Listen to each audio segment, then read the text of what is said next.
आपकी अपनी ARY technical पाठशाला के ब्लॉग नंबर 26 में आप सबका स्वागत है।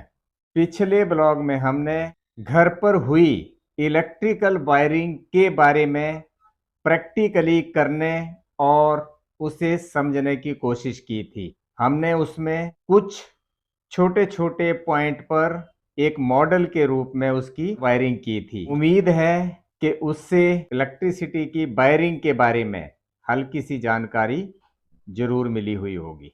एक्चुअल में जब भी हम किसी बारे में कोई भी जानकारी लेते हैं तो कहीं ना कहीं ये हम लोगों पर भी डिपेंड करता है कि हम उस पर्टिकुलर चीज को कितने इंटरेस्ट के साथ सुन रहे हैं या कितने इंटरेस्ट के साथ हम उसमें पार्टिसिपेट करते हैं, उन पर भी डिपेंड करता है। अब हम इलेक्ट्रॉनिक्स की स्टडी शुरू करने से पहले घर पर इलेक्ट्रिसिटी से ऑपरेटेड इक्विपमेंट के बारे में जनरल जानकारी जो कि सबको होनी चाहिए, साथ ही उनके बारे में थोड़ी बहुत मेंटेनेंस की जो हमें जरूरत होती है उसी के रिगार्डिंग हम डिस्कस करेंगे। यानी हमें किस चीज के लिए किस टाइप की प्रिकॉशंस की जरूरत है उनके बारे में जानकारी लेने की कोशिश करेंगे। हालांकि इन सब चीजों में मैं आपको शुरू में बता दूं कि हम जब इलेक्ट्रॉनिक्स में स्टडी शुरू करेंगे तो हम इन चीजों को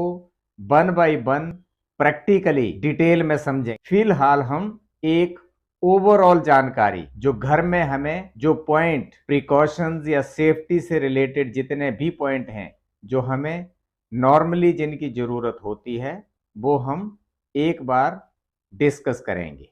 सबसे पहले तो हम घर पर यूज होने वाले इक्विपमेंट उनके बारे में एक लिस्ट बना लेते हैं और उसके बाद उनके ऊपर हम वन बाय वन डिस्कस करेंगे। तो इसमें fridge, washing machine, AC, room heater, geyser, पानी गर्म करने के लिए rod, oven, fan, tubelight, audio video system, mobile, यानी इस टाइप की जो चीजें हैं जो हम नॉर्मली यूज करते हैं, वन बाय वन उन सब के ऊपर एक प्रिकॉशंस से रिलेटेड और उनकी छोटी छोटी मेंटेनेंस को लेकर एक जनरल डिस्कस करेंगे।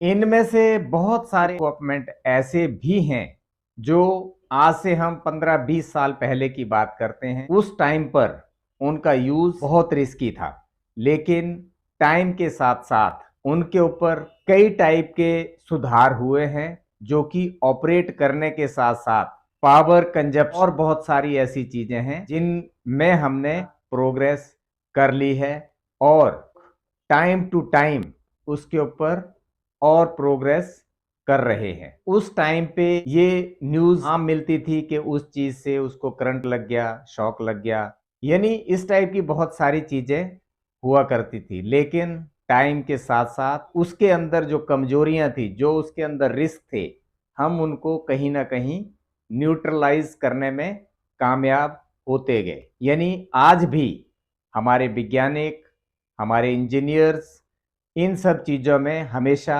कुछ न कुछ प्रोग्रेस करते रहते हैं। फिर भी आज भी ऐसे बहुत सारे उपकरण हैं जिनसे हमें शॉक लगने का एक खतरा बना रहता है, तो हमें उनके बारे में भी जानने की जरूरत है और वही सब हम इस ब्लॉग में डिस्कस करने वाले हैं। सबसे पहले हम बात करते हैं टीवी की। टेलीविजन एक ऐसा उपकरण है जो कि हर घर में यूज किया जाता है। पहले जब टीवी आता था उस टीवी के अंदर पिक्चर ट्यूब यूज की जाती थी। पहले के जो टीवी थे वो इलेक्ट्रिसिटी कंजप्शन के हिसाब से देखें तो ज्यादा थे ही, और दूसरी भी उसके अंदर बहुत सारी छोटी छोटी प्रॉब्लम्स हुआ करती थी।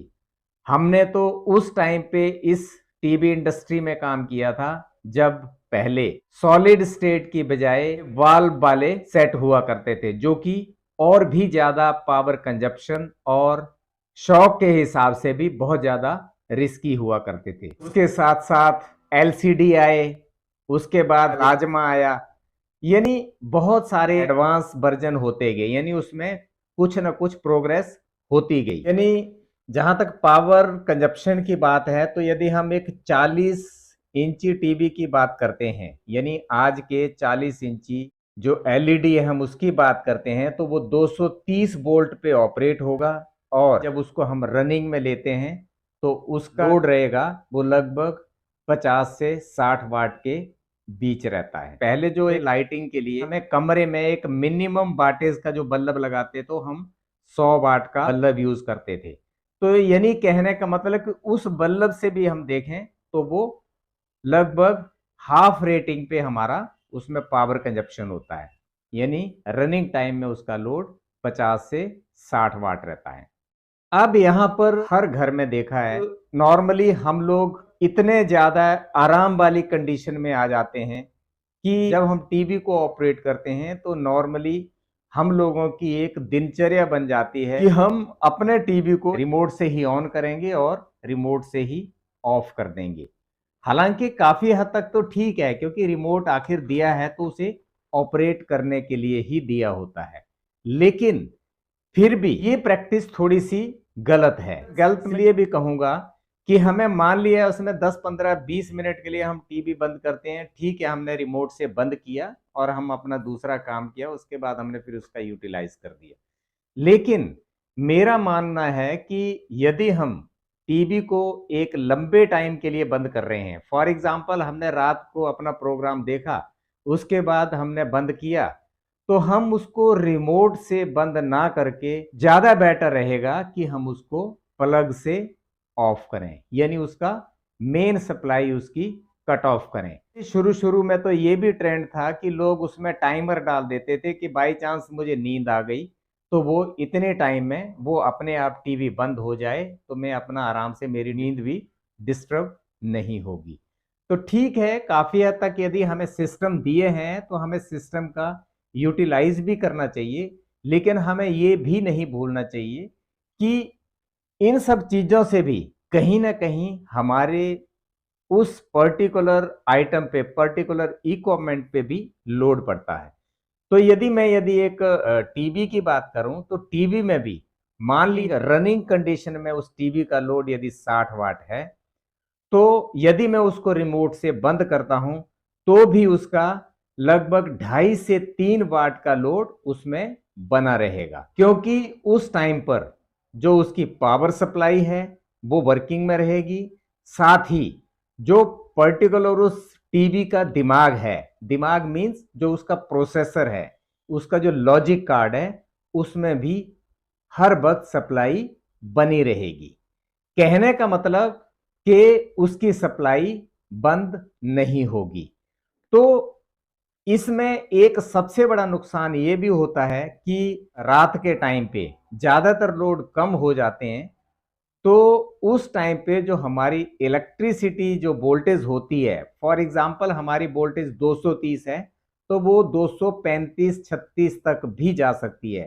कहने का मतलब कि जो पीक आवर्स होते हैं, यानी जिस टाइम पे हमारी जरूरतें ज्यादा होती हैं, उस टाइम पे तो उसका लोड नॉर्मल है। लेकिन जब लोग उसका इलेक्ट्रिसिटी का यूज कम करते हैं, उस टाइम पे वोल्टेज के बढ़ने के भी ज्यादा चांस रहते हैं। तो ये कहीं ना कहीं उस पर्टिकुलर, मैं ये नहीं कहता हूं कि उसमें पावर कंजप्शन ठीक है, यदि मुझे 60 वाट का लोड है, यदि मेरा 2-3 वाट का लोड उसमें रह भी रहा है, तो कंजप्शन में तो खैर बहुत ज्यादा इंपैक्ट नहीं आएगा। लेकिन यदि हम उसको 24 घंटे यदि चलता रहता है तो इंपैक्ट भी आएगा। लेकिन इंपैक्ट के साथ साथ वो इंस्ट्रूमेंट हमारे लिए अनसेफ है। तो हमें इस चीज का भी ध्यान रखना है कि हमें यदि टीवी को लंबे टाइम तक नहीं यूज करना है तो हम उसे मेन सप्लाई से बंद कर दें। और फिर जो इलेक्ट्रिसिटी से ऑपरेटेड जितनी भी चीजें हैं, हमें ये भी नहीं भूलना चाहिए कि यदि बाई चांस गलती से मशीनरी है, यदि उसके अंदर शॉर्ट सर्किट होता है, तो इससे घर में भी यानी आग लगने की भी पूरी पॉसिबिलिटी रहती है। यानी कहीं शॉर्ट सर्किट होगा, ठीक है, ये चीजें हजारों लाखों में कहीं एक आधा केस होता है, लेकिन ये पॉसिबिलिटी बन जाती है। तो हमें कोशिश यही करनी चाहिए कि यदि हम सोते हैं तो हमें बिल्कुल आराम से यानी दिमाग में बिना टेंशन के उसे पावर को कट ऑफ करके फिर सोना चाहिए। यदि 2-4 दिन के लिए बाहर जा रहे हैं तो भी हमें मेन ऑफ करके, बल्कि साथ साथ में हम ज़्यादातर सोसाइटीज़ में क्या है कि सोसाइटीज़ में एक नॉर्मली मेन एमसीबी को बंद करके भी यानी हम आराम से घर जा सकते। कहने का मतलब कि हमारे दिमाग में ये टेंशन नहीं है कि हमें इस टाइप की पॉसिबिलिटी बन जाएगी। कुल मिलाकर के हमें ऐसी कोई भी पॉसिबिलिटी अपने आसपास नहीं रहने देनी चाहिए जिससे हमें कुछ भी अनहोनी के चांस होते हैं। तो टीबी के लिए तो आई थिंक इतना ही है। बाकी हम इसके बारे में भी जब हम इलेक्ट्रॉनिक्स में जाएंगे तो हम इसको डिटेल में समझेंगे और इसमें क्या क्या प्रॉब्लम्स आती हैं और मेंटेनेंस से रिलेटेड भी हम लोग डिस्कस करेंगे। आई थिंक इसमें कुछ बहुत ज़्यादा नहीं है क्योंकि ये तो हर घर की एक फ्रेंडली चीज बन चुकी है। हर किसी का इसके साथ बिल्कुल एक दोस्ती का रिलेशन है। मान के चलो कि यदि हम घर में हैं तो टीवी तो चलना ही है। अब हम बात करते हैं फ्रिज की। फ्रिज भी घर में एक ऐसा उपकरण है कि वो भी हर घर में डेली यूज बल्कि हर वक्त यूज होने वाला इक्विपमेंट है जिसका हमें बहुत ज्यादा यूज होता है। फ्रिज भी 230 वोल्ट उसकी इनपुट सप्लाई है। इसका लोड डिपेंड करता है कि आपका जो फ्रिज है वो कितने साइज का है, उसकी कैपेसिटी क्या है, उसी के अकॉर्डिंग कंप्रेसर की कैपेसिटी होगी, कैपेसिटी के अकॉर्डिंग ही उसका लोड रहेगा यानी उसका पावर का कंजप्शन रहेगा। तो यदि हम फ्रिज की भी बात करें, जो पहले जो फ्रिज आया करते थे, तो मैं यदि पहले के लगभग 245-40 लीटर का जो फ्रिज होता था तो उसका जो रनिंग टाइम का लोड था, जैसे हम उसको ऑन करेंगे तो उसका जो लोड हुआ करता था तो वो लगभग 200 वाट के आसपास लोड ले लिया करता था। यानी उसका भी बहुत ज्यादा पावर का कंजप्शन होता था। लेकिन आजकल जो मार्केट में फ्रिज आ रहे हैं वो आज की डेट में इन्वर्टर बेस फ्रिज हुआ करते हैं। तो मान लिया यदि उस टाइम पे वो 200 वाट का लोड लिया करता था तो आज की डेट में यदि मैं उसी कैपेसिटी की बात करूंगा तो वो लगभग 100 वाट के आसपास का लोड लेगा। यानी उसका लोड पहले के मुकाबले में जस्ट हाफ हो चुका है। यानी पहले के अकॉर्डिंग कंपेयर करने की कोशिश करें तो फ्रिज में भी पहले के मुकाबले आज की डेट में जो फ्रिज आते हैं वो बहुत ज़्यादा सक्सेस और पावर कंजप्शन के हिसाब से काफ़ी सही माने जाते हैं। आज की डेट में ज़्यादातर जो फ्रिज आ रहे हैं आज की डेट में वो सारे के सारे इन्वर्टर बेस्ड फ्रिज होते हैं। गवर्नमेंट का भी एक प्रेशर रहता है कि हम जो भी इक्विपमेंट बनाएं वो पावर कम से कम कंज्यूम करे। यानी पावर बहुत ज्यादा कंज्यूम करना एक तो हमारी अपनी जेब पे भारी, दूसरा इलेक्ट्रिसिटी बनाने के लिए जो हम कोयला या जो कुछ भी यूज करते हैं उनसे हमारे पर्यावरण के ऊपर क्या इम्पैक्ट आता है। हालांकि हम इस चैप्टर को थोड़ा सा कभी अलग लेंगे, आज हम उसके बारे में डिस्कस नहीं करेंगे, लेकिन फिर भी यानी कहीं ना कहीं इन सब चीजों के ऊपर गवर्नमेंट का भी प्रेशर होता है कि हम जो भी इक्विपमेंट बनाएं वो पावर कंजप्शन के हिसाब से ठीक हो। आज आप मार्केट में कोई भी इलेक्ट्रिकल इक्विपमेंट लेने जाते हैं तो आप वहां पर एक रेटिंग देखते हैं, यानी 3 star, 2 star, 4 star, 5 star. 5 star मतलब मैक्सिमम रेटिंग होती है।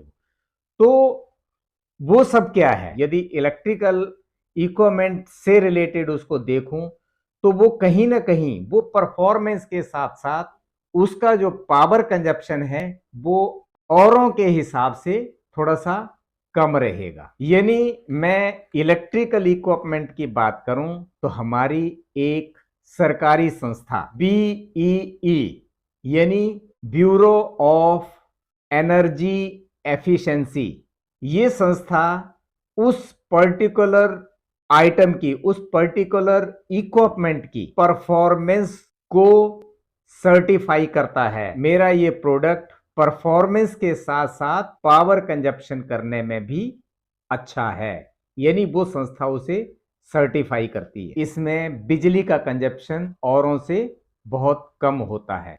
यानी कहीं ना कहीं उन्हें अपने उस पर्टिकुलर प्रोडक्ट को प्रूव करना पड़ता है। तो वो कंपनी, वो संस्था उन्हें, उस कंपनी को सर्टिफिकेट देती है कि यस, आपका ये प्रोडक्ट इस लायक है, यानी आप ये मार्केट में इसके नाम पे आप इस प्रोडक्ट को बेच सकते हो। और फिर कस्टमर को क्या चाहिए? कस्टमर को यही चाहिए कि मेरी परफॉर्मेंस अच्छी हो, इसमें पावर कंजप्शन कम हो, यही सब चीजें कस्टमर को भी चाहिए। वो भी चाहता है कि जो मैं पैसा दूं वो कम टाइम में ही मैं उस अपने पैसे की वसूली कर लूं, यानी मुझे उसका एक सही बेनिफिट मिल सके। कस्टमर को भी इस टाइप के प्रोडक्ट की हमेशा तलाश रहती है, और ये रेटिंग ही उन सब चीजों को प्रमाणित करती। ये जो स्टार की रेटिंग है, ये 5 स्टार मतलब मैक्सिमम रेटिंग मानी जाती है, यानी आज की डेट में 5 स्टार मैक्सिमम रेटिंग मानी जाती है। मैं यदि फ्रिज की बात करूं तो यदि किसी को 5 स्टार उसको मिला हुआ है तो मतलब उसका फ्रिज भी, उसका रेफ्रिजरेटर भी वो अच्छा है, परफॉर्मेंस और इलेक्ट्रिसिटी कंजप्शन के हिसाब से अच्छा है। अब हम बात करते हैं इन्वर्टर बेस फ्रिज और नॉन इन्वर्टर बेस फ्रिज की। दोनों में क्या अंतर है? ज्यादातर लोगों को ये कंफ्यूजन रहती है कि नॉन इन्वर्टर और इन्वर्टर बेस फ्रिज में क्या फर्क है। मैं बता दूं कि जो पहले जो फ्रिज आया करते थे वो नॉन इन्वर्टर बेस फ्रिज हुआ करते थे। उसको हम इलेक्ट्रॉनिक्स में पढ़ेंगे तो हम और ज्यादा उसको डिटेल में जाएंगे। वो एनालॉग टाइप में, यानी कहने का मतलब ये है कि मेरा फ्रिज, यदि मैंने जैसे पावर ऑन की, वो फ्रिज ऑन हुआ, और ऑन होने के बाद जैसे ही मैंने जिस सेटिंग के ऊपर उसको एडजस्ट किया है, यानी जहां भी मैंने मैक्सिमम, मिनिमम या उसको मीडियम टेम्परेचर पे मैंने उसको सेट किया है, तो जैसे ही वो टेम्परेचर कम होता है तो फ्रिज तुरंत यानी जीरो से ऑन हो जाएगा, यानी उसका कंप्रेसर ऑन होगा तो उस टाइम पे वो मैक्सिमम लोड लेगा। तो ये चीजों में क्या है कि उन चीजों में एक जर्क लोड भी हुआ करता है। लेकिन यदि मैं इन्वर्टर बेस की बात करूं तो इन्वर्टर बेस में ये सब चीजें डिजिटलाइज हो चुकी हैं। डिजिटलाइज मतलब कि मान लिया मैंने जो अपनी एक सेटिंग कर रखी है, यानी मैंने एक टेम्परेचर उसका मेंटेन किया, तो जैसे ही वो मेरे सेट किए हुए टेम्परेचर से डाउन आएगा तो उसका कंप्रेसर तो बंद होगा, लेकिन वो उसका जो कूलिंग फैन है वो चलता रहेगा।